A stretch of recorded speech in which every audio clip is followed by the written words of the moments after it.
জানো তো আমার না কালকে খুব শরীর খারাপ হয়েছে, ভীষণ শরীর খারাপ হয়েছে। আমি একটা ভিডিও করেছিলাম না, ভীষণ রেগে রেগে রেগে রেগে ওই একজনকে চিনি না জানি না তাকে নিয়ে একটা ভিডিও করেছিলাম। আমি আমি আমি ঘুমোতে পারিনি রাত্রিরে। আমি তো ওরকম নয়, আমি এত ভালো মানুষ, আমি মাঝে মধ্যে একটু একটু করে কুটুস করে কামড়ে দিই, একটু একটু করে কুটুস করে কামড়ে দিই, তাছাড়া কিন্তু আমি কিচ্ছু করি না। কামড়ে গর্তের মধ্যে ঢুকে পড়ি। তাই জন্য না ওই একজন, আমি তাকে চিনি না, জানো তো, আমি তাকে চিনি না জানি না, আমাকে নিয়ে ভিডিও করেছে।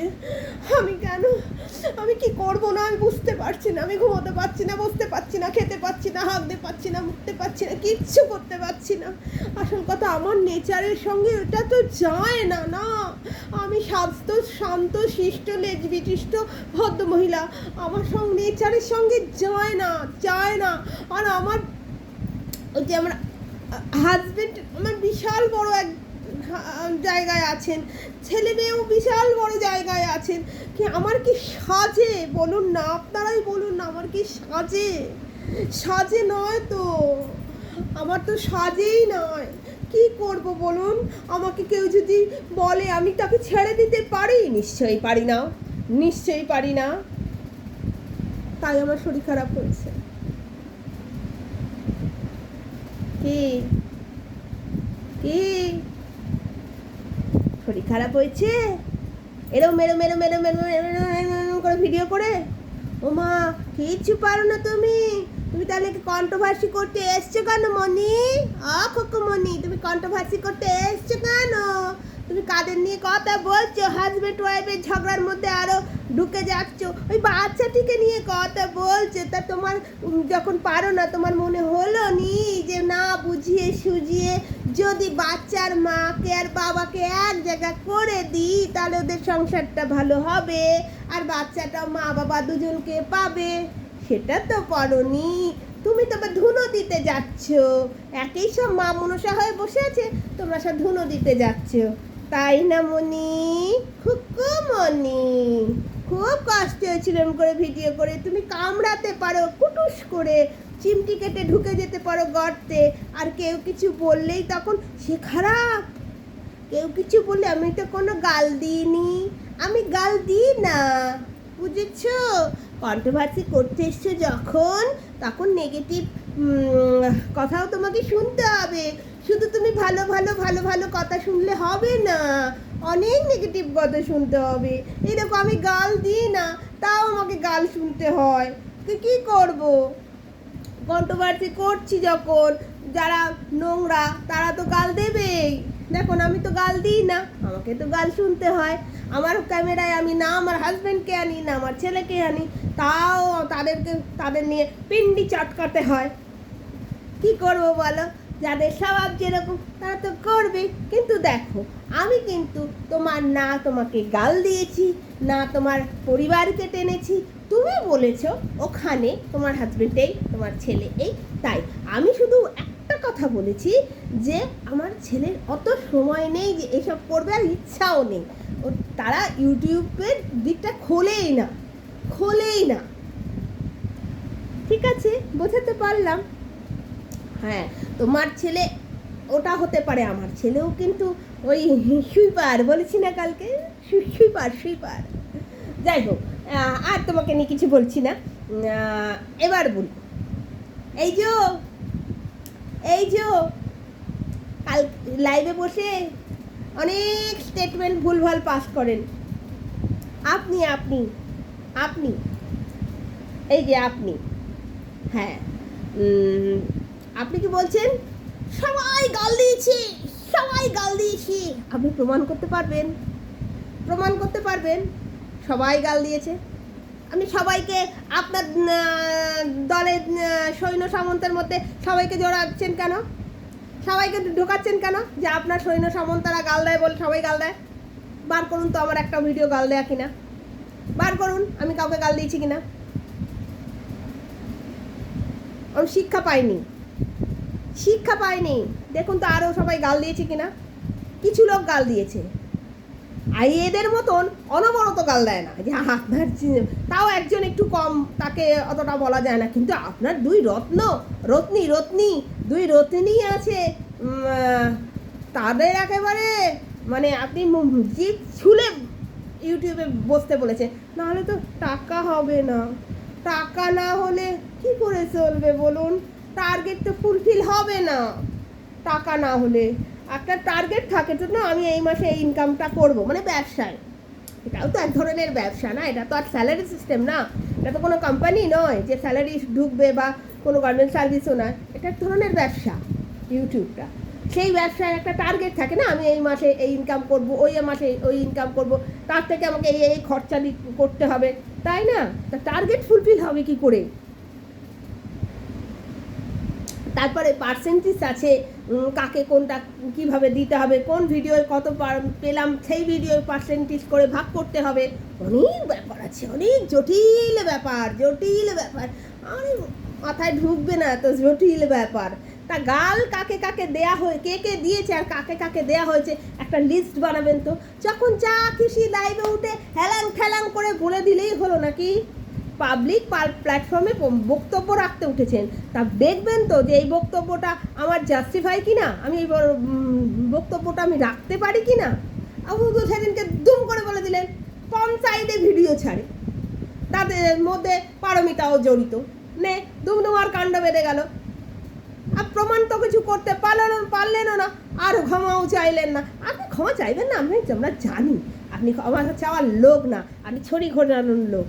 তা আপনি প্রমাণ তো করতে পারলেন না। হ্যাঁ, প্রমাণ কিন্তু পুলিশ করবে, আপনাকেও করতে হবে, নাহলে তো আবার অন্যরকম হবে, তাই নাকি?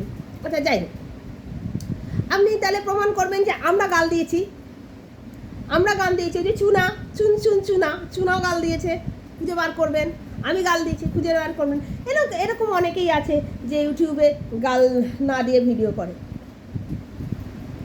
কোথা থেকে যে এসছেন না আপনি, এসে না পুরো একেবারে ম্যাচাকার করে দিয়েছেন, ম্যাচাকার। কোথা থেকে উড়ে এসে জুড়ে বসে ম্যাচাকার করে দিয়েছেন পুরো, মানে এদের সাথে এদের লড়ালড়ি নেই, আপনি লড়ালড়ি করে দিয়েছেন পিছন থেকে কনস্পিরেসি করে, মানে যেটা ওই সংসারে তো ভয়েস ছাড়ছে জানতেই পারছি, মিথ্যে কি সবটাই কি মিথ্যে বলে উড়িয়ে দেবো? আপনার তো সৈন্য সামন্তগুলো একটা করে ধাস ধাস করে পড়ে যাচ্ছে, ময়দান তো ফাঁকা হয়ে যাচ্ছে, খেলবেন কাদের নিয়ে? ওই তিনজনকে নিয়ে খেলবেন? আপনার তো সব পেয়াদাগুলো একটার পর একটা ধারাশায়ী হয়ে যাচ্ছে, মাঠ তো ফাঁকা মাঠে আমরা গোল দিয়ে দেবো প্রাস করে, গোল। মাঠ ফাঁকা মাঠে খেলতে নামবো আমরা তো এমনি অনেকদিন ধরে খেলছি, এখন তো আস্তে আস্তে দেখছেন লাইভে বসে আছে, স্ট্রিম লাইভে লোক নেই, ডুডু স্ট্রিম লাইভে, যাদের হ্যাঁ তো বড় চ্যানেল, তাদের স্ট্রিম লাইভে মানে লোকই হচ্ছে না, লোক ডাকতে হচ্ছে, আয় না রে আয়। কেউ আসছে না লাইভে, কেউ শুনছে না, কেউ কথা শুনছে না, ডেকে গলা ব্যথা হয়ে বাড়ি চলে গেল। যা তেরি, স্ট্রিম লাইভে লোক আছে না। সবুজ ওই গুটি কয়েক ভিউয়ার থাকবে যেগুলো ওই তেল দেওয়ার মতন, যারা গালাগালি শুনতে ভালোবাসে তারা গালাগালির জন্য তারা আসবে, তারপরে সব বেরিয়ে যাবে। বেরিয়ে তো গেছেই। আপনার রূপ যত খুলবে তত বেরোবে, দেখবেন একদিন আপনি আসল চিত্র, মানে মুখোশ খুলতে একটার পর একটা মুখোশ পড়ে আছে তো, খুলতে সেই কঙ্কালসাই রূপটা একদিন বেরিয়ে যাবে। যখনই বেরিয়ে যাবে তখনই দেখবেন ময়দান পুরো ফাঁকা হয়ে গেছে, বুঝেছেন? ফাঁকা। তা ভালো, আজকে আবার 2টো ভিডিও হয়ে গেল, বুঝতে পারছেন কত পার্সেন্ট হয়েছে? দেখি কতটা। আর কি বলুন, তবে যেটা করেছেন খুব খারাপ করেছেন।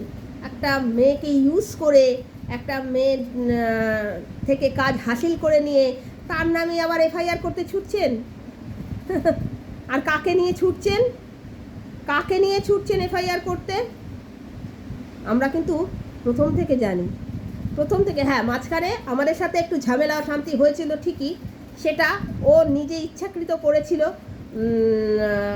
তার কারণটাও আমরা জানি কেন করেছিল, কিন্তু ওর ওর সব কথা তো আমরা মেনে নিতে পারি না, আর পারিনি। সেই জন্য আমরা ও ইচ্ছাকৃত যে ঝামেলাটা করেছিল তার ফলস্বরূপ আমরাও কিছু বলেছিলাম, কিন্তু এতটাও নোংরামো ওর সাথে করিনি আমরা, এতটা নোংরামো করিনি না। ওর বাবা পরিবার কাউকে ধরে টেনেছি, বাবার সাথে বিয়ে দিয়েছি, বাবা রেপ করেছি, হ্যাঁ ও একবার বলেছিল ঠিকই, তার জন্য ও আমার কাছে সরিও বলেছে।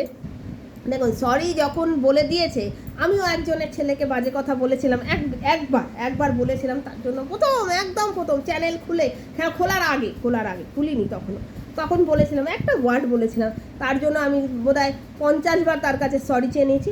তার সাথে আমার সম্পর্ক ভালো হয়ে গেছিলো, হ্যাঁ গেছিলো বলবো, কারণ রিসেন্ট সে আমাকে আবার একটু টাস করে ঠোকা দিয়েছে, তা আমি তাকে কিছু বলিনি, বলার ইচ্ছাও আমার নেই, তাকে নিয়ে আর কিছু বলার আমার ইচ্ছাও নেই। তার খোঁজা দিয়েছিল, তাই জন্য আর যাই হোক, সেই কিছু বলার নেই, যা বলার সকালে বলে দিয়েছি। আবার ওমা মনে পড়ে গেল, ভুলে গেছিলাম, ওস্কা তুই নাকি ইউটিউব দেখিস না, তুই নাকি আমাকে চিনিস না, উস্কা রে উস্কা ভিডিও করতে নামা পড়েছ উস্কা। তুই বলি আমার দাঁত নেই, এটা প্রত্যেকটা আছে 32টা না 33টা আছে, একটা গলদা তো আছে, 33টা আছে। আমার দাঁত নিয়ে দেখি সবার প্রবলেম, কাল থেকে আজকেই তো মঙ্গলবার ছিল, ভুলে গেছিলাম, লেবু লঙ্কা টাঙিয়ে রাখবো এখানটায়। হ্যাঁ খুব প্রবলেম সবার। ভালো থাকবেন। এই যে আপনাকে বলছি, যখন লাইভে বসবেন স্টেটমেন্ট দিতে, তখন ভেবেচিন্তে বলবেন, উল্টোপাল্টা বলে দেবেন না। আমরা গাল দিইনি, একটাও খুঁজে বের করতে পারবেন না, বুঝেছেন? কারুর পার্সোনাল অ্যাটাক করিনি, যে করেছে তাকে করেছি, যে আগে থেকে কিছু করিনি, যে করেছে তাকে করেছি, যে করেনি তাকে করিনি। বোঝাতে বললাম আপনাকে, নিশ্চয়ই বুঝে গেছেন। Okay bye, tata.